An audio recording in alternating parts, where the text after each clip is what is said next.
I hadn't seen her in almost a year. Not since the night she left, suitcase in hand, eyes dry as dust. No tears. No explanation worth remembering.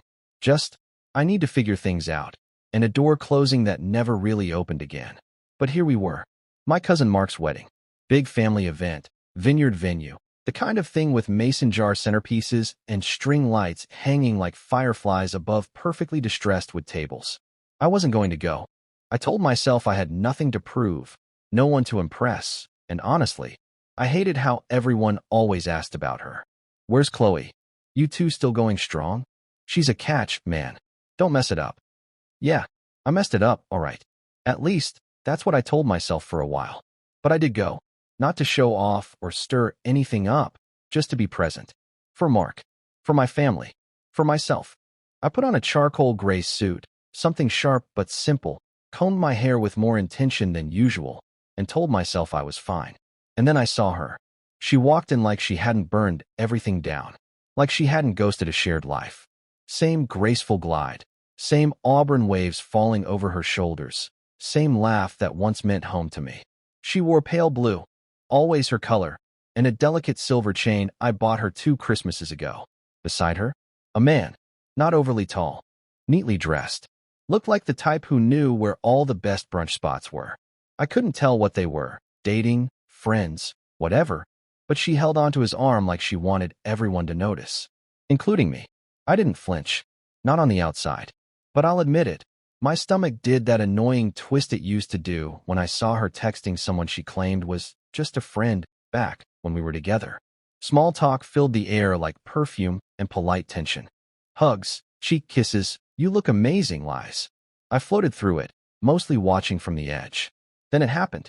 Chloe saw me, paused, gave me a soft smile, rehearsed, like the kind you'd give a coworker in a crowded elevator. And then she walked over, arms still looped in Mr. Brunch's. Hey, she said, a little too brightly. Wow, you look good. I nodded. Thanks. You too. This is Daniel, she said, tilting her head toward him. And Daniel, this is, she hesitated, just for a beat, then smiled. This is my friend, Ethan. My friend. Now, I'm not a guy who makes scenes. But something in me broke a little at that moment. All those nights we stayed up talking about the future. The keys we exchanged. The apartment we shared. The plans we made. The ones she vanished from. Friend. It wasn't even the word. It was the way she said it. Like we were strangers who once sat next to each other on a plane.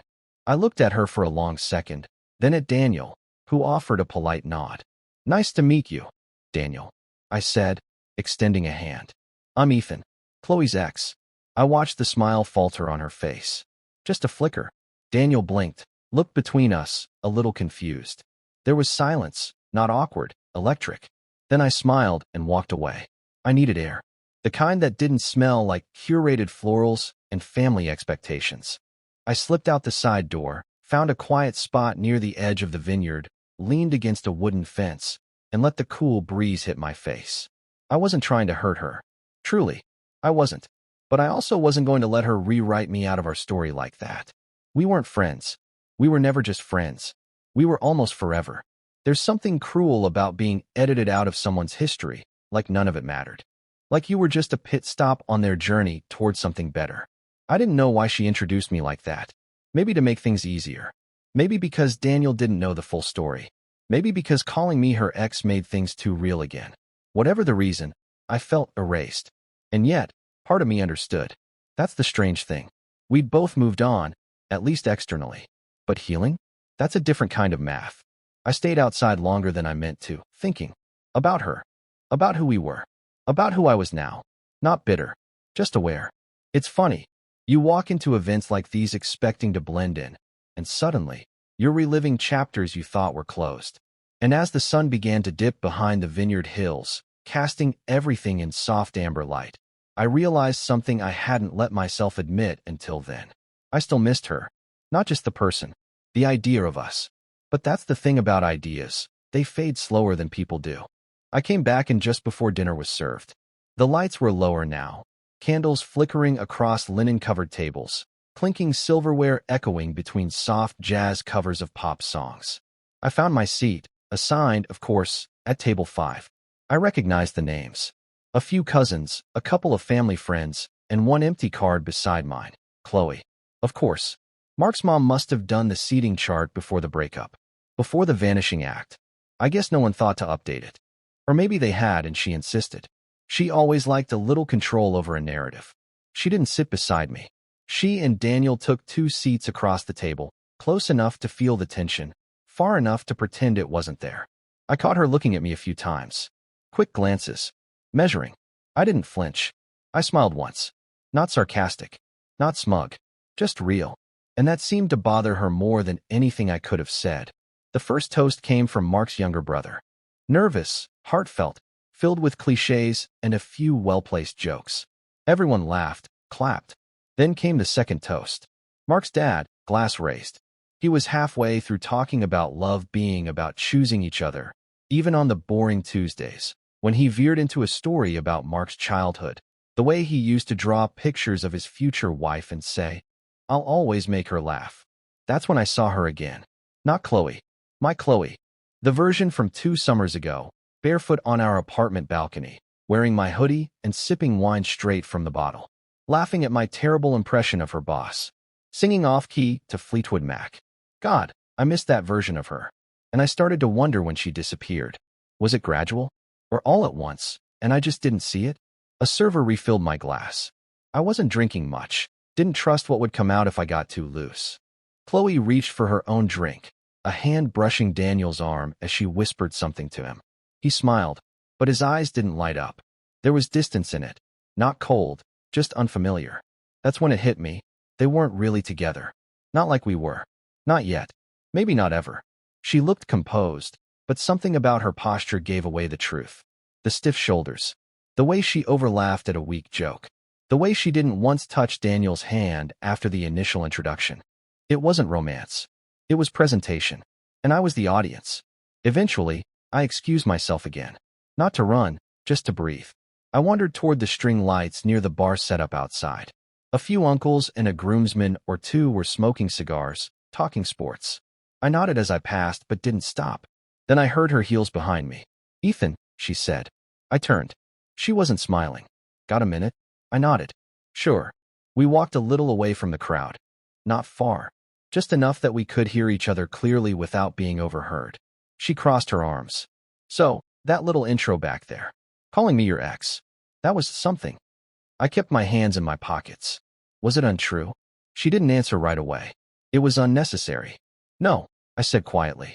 What was unnecessary was pretending like I was just some guy you used to grab coffee with. She looked down. "I didn't mean it like that." "How do you mean it then?" I asked. Her jaw tightened. "I didn't want to make things awkward."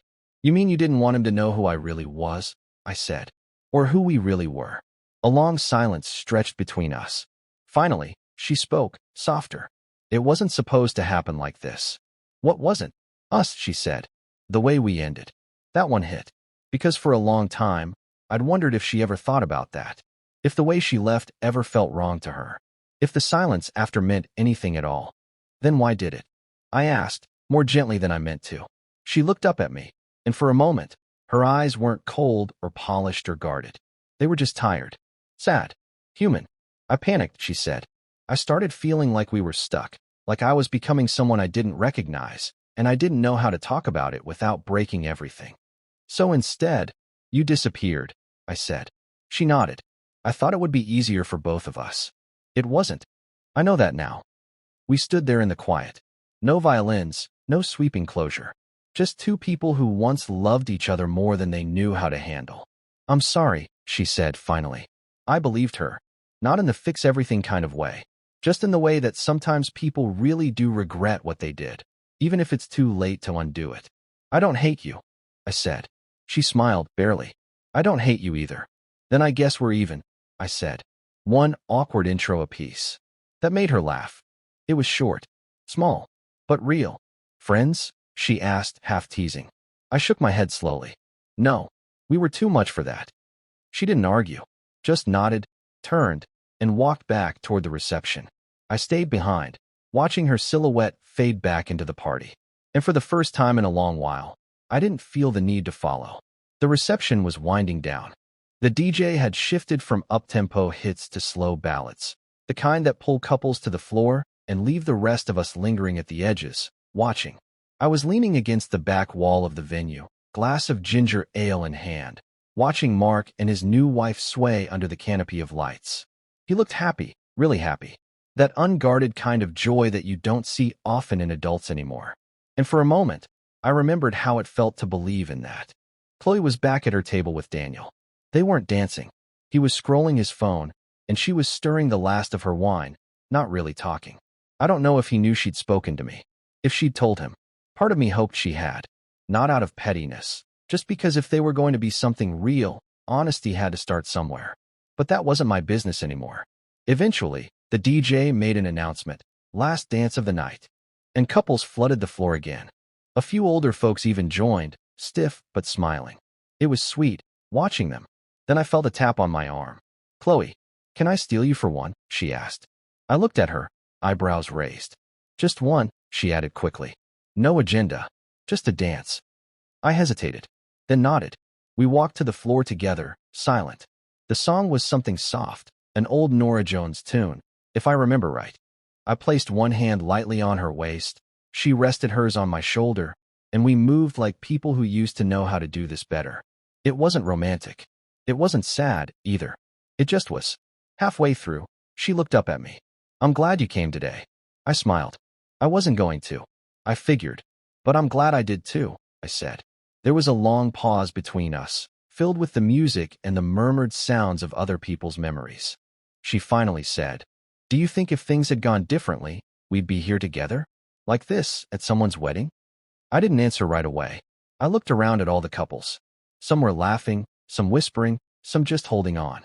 "I think if things had gone differently," I said slowly, "we might have been the ones getting married."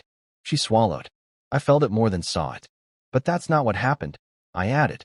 "No," she whispered. "It's not." The song ended. We stepped back from each other, a little awkward now. The spell broken. "Take care of yourself, Chloe," I said. "You too, Ethan." And that was it. She turned and walked back toward Daniel. I watched for a moment. He stood up to meet her, touched her elbow lightly. They exchanged quiet words. I didn't feel jealousy, just a strange calm. I left before the bouquet toss. I didn't say goodbye to many people, just enough not to seem rude. The night air was cool when I stepped outside, stars peeking through the vineyard's dark sky. In the car, I sat for a while with the engine off, hands on the wheel, headlights off. I thought about what she'd said, about us, about how easily we had drifted from something so deep to something so distant. And I realized I wasn't angry anymore. There's a difference between hurt and hate. I think I confused them for a long time. But standing on that dance floor with her, I understood something I hadn't been able to admit before. It ended. And that's okay. She may remember me as a chapter, maybe even a good one, maybe a hard one. But I'll remember her as the story that taught me how to love honestly, and how to let go when love is no longer returned. We weren't meant to last forever, but for a while, we were something worth dancing for. And that's enough.